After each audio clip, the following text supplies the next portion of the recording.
नमस्कार, हमारे नए वीडियो में आपका स्वागत है। तो ध्यान साधना करते हुए साधकों को अनेक प्रकार के अनुभव आते हैं। उसमें से एक अनुभव जो 90% साधकों को आता है वो है ध्यान में बैठते ही झटका लगना। आखिर ध्यान में बैठते ही झटका क्यों लगता है, इसका अर्थ क्या है? कुंडलिनी का वो कौन सा हमारे शरीर में चक्र है जो जागृत होते ही हमारे शरीर में झटका लगने लगता है? आखिर आपका कौन सा चक्र जागृत हो रहा है जिसकी वजह से यह झटके लग रहे हैं? और अगर ऐसे झटके हमें लग रहे हैं, ध्यान में ये झटका लगने की अनुभूति आ रही है, तो हमें किस तरीके से इस पे आगे क्या करना चाहिए जिसकी वजह से इस शक्ति को हम नियंत्रित कर पाए, और इन सभी चीज़ों को जानने का प्रयास इस वीडियो के माध्यम से करते हैं। तो अगर आप ये सब चीज़ें जानना चाहते हैं तो इस वीडियो को एंड तक देखना ना भूलें। साथ में ही हमारे चैनल को सब्सक्राइब करें, वीडियो को लाइक करें और ज़्यादा से ज़्यादा लोगों तक इन्हें पहुँचाएँ। तो वीडियो को शुरू करते हैं। तो जब भी हम ध्यान साधना को शुरुआत करते हैं तो ध्यान साधना हमें एक ऐसे उच्च स्तर पर लेकर जाती है जहाँ पे कल्पना से परे अनुभव हमें आने लगते हैं। जैसे ही आपकी जो शक्ति है वो सुषुम्ना मार्ग में, कुंडलिनी शक्ति के मार्ग में एक प्रकार से प्रवाहित होना शुरू होती है, तो आपको एक प्रकार से कल्पना से परे अनुभव आते हैं जिसमें हमारे एक प्रकार से शरीर के ऊपर चींटियाँ गुजर रही है, करंट आ रहा है, शक्ति का बड़ा प्रवाह हमारे शरीर के ऊपर जा रहा है, साथ में ही हमें एक प्रकार से झटका लग रहा है। ऐसे अनेक प्रकार के कल्पनातीत अनुभव हमें आना शुरू होता है।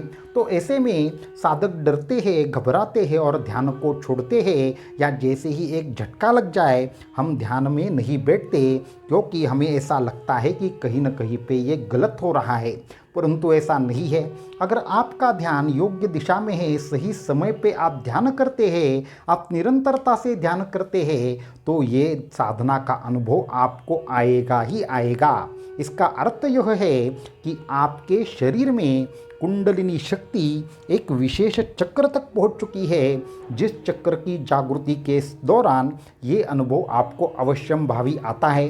अभी कुंडलिनी शक्ति एक ही झटके में पूरे के पूरे सभी चक्रों का भेदन नहीं करती, अपितु हर चक्र में थोड़ा थोड़ा शुद्धि करते हुए वह सभी चक्रों को एक साथ धीरे धीरे जागृत करती है। ऐसे में जब हम ध्यान साधना को शुरुआत करते हैं तब हमारे शरीर में अशुद्ध प्राण ज़्यादा मात्रा में होते हैं। जैसे जैसे ध्यान करते हुए इन अशुद्ध प्राणों का एक प्रकार से नाश होता है, वहाँ पे एक प्रकार से शुद्ध प्राण हो या शुद्ध प्रकार की एक चैतन्य शक्ति हो, उसका संचार हमारे सुषुम्ना मार्ग में होता है। तो एक एक चक्र का भेदन करते हुए हमारी जो शक्ति है वह मणिपुर चक्र तक आ जाती है। तो जैसे ही मणिपुर चक्र का शक्ति में एक प्रकार से शक्ति के माध्यम से मणिपुर चक्र तक अगर हमारे प्राण आ जाए तो हमें यह झटका लगने की अनुभूति आती है। हमारे तंत्र शास्त्रों में भी यह कहा गया है कि ये जो नाभि स्थान है, मणिपुर चक्र का स्थान है, उससे 1000 वोल्ट की बिजली पैदा की जा सकती है। तो आपको ये आने वाली अनुभूति है वो यह बताती है कि आपका मणिपुर चक्र एक प्रकार से कहीं न कहीं सूक्ष्म आयाम पर जागृत हो चुका है। तो ऐसे में कभी कभी ये भी अनुभूति आती है कि ध्यान में उठते ही किसी को स्पर्श करने के बाद उसको भी बिजली का झटका लगा, कभी कभी हाथों से स्पार्क भी पड़ रहा है, ऐसा भी आपको नज़र आता होगा। तो आप ध्यान में अत्यंत योग्य दिशा में आगे बढ़ रहे हैं, ये इसका पहला एक प्रकार से हम कारण आपको बता सकते हैं। इसका दूसरा कारण है कि झटके लगने का, कि आप साधना करते हुए बहुत बार ऐसा होता है कि आपके अंदर एक इलेक्ट्रोमैग्नेटिक एनर्जी आ जाती है।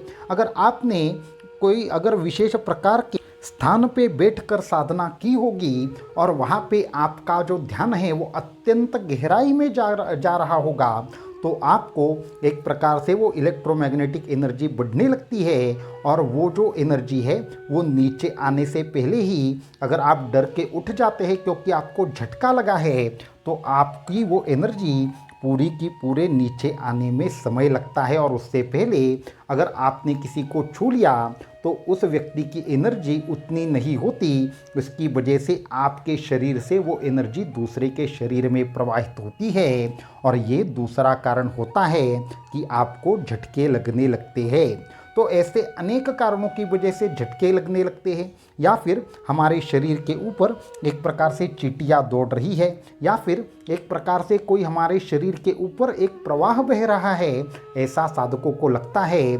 लेकिन अगर ऐसी अनुभूतियाँ आपको आ रही है तो आपको ध्यान बिल्कुल नहीं छोड़ना चाहिए। तो आखिर इसमें प्रश्न यह आता है कि आखिर आपको क्या करना चाहिए जिसकी वजह से इस शक्ति को योग्य प्रवाह मिले। तो आपको ध्यान में बैठने से पहले 5 मिनट और ध्यान में उठने से पहले 5 मिनट एक विशेष बात करके देखनी है। ये उन सभी साधकों ने करना है जिनको यह झटके लगते हैं, और हमें बताना भी है डिस्क्रिप्शन में दिए हुए व्हाट्सएप नंबर से कि क्या आपको इससे कहीं ना कहीं पे राहत की अनुभूति हुई या नहीं हुई।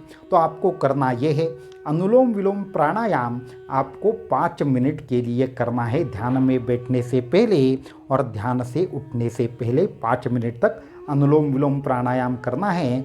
ये पहली बात करनी है। और दूसरी बात यह करनी है कि आपको ध्यान में अगर घबरा कर अगर आपने कभी आंखें खोली तो पहले 5 मिनट के लिए ज़मीन पर बैठ जाए या फिर लेट जाए, और 5 मिनट शांत होने के बाद अपने दोनों हाथों में पानी लेकर हाथों को स्वच्छ धोए, और उसके बाद जो भी क्रिया करनी है वो करें। आपको ये झटके लगने बंद हो जाएंगे, आपकी शक्ति को एक गति मिलेगी, आपको नवीन ऊर्जा की अनुभूति होगी, और ये जो आपके कुंडलिनी का मार्ग जो शुरू हुआ है वो एकदम से अटकने की बजाय उसको आगे की गति प्राप्त होगी। और अगर आपके पास कोई ऐसा है कि जिसके माध्यम से आप साधना मार्ग में आगे बढ़ सकते हैं, तो उस माध्यम से आपको साधना बढ़ा लेनी चाहिए, जिसके बाद आपका जो ये मणिपुर चक्र है वो संपूर्ण तरीके से जागृत हो जाए और आप ध्यान में और आगे बढ़े।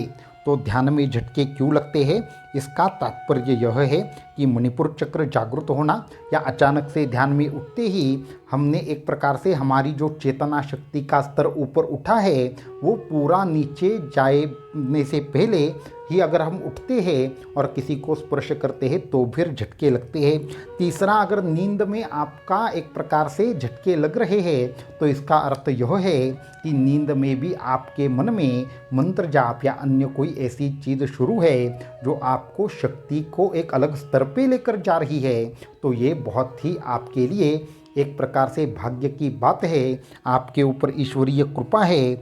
आपको ध्यान से के माध्यम से अनेक ऊर्जाओं को और शक्ति के विशेष लेवल का आपको एक प्रकार से प्राप्ति हो रही है, इसकी वजह से ये झटके लगते हैं। तो आज के इस वीडियो में इतना ही। अगले वीडियो में कुछ और महत्वपूर्ण श्रेष्ठ साधना के अनुभवों के बारे में चर्चा करेंगे। अवधूत चिंतन श्री गुरुदेव दत्त।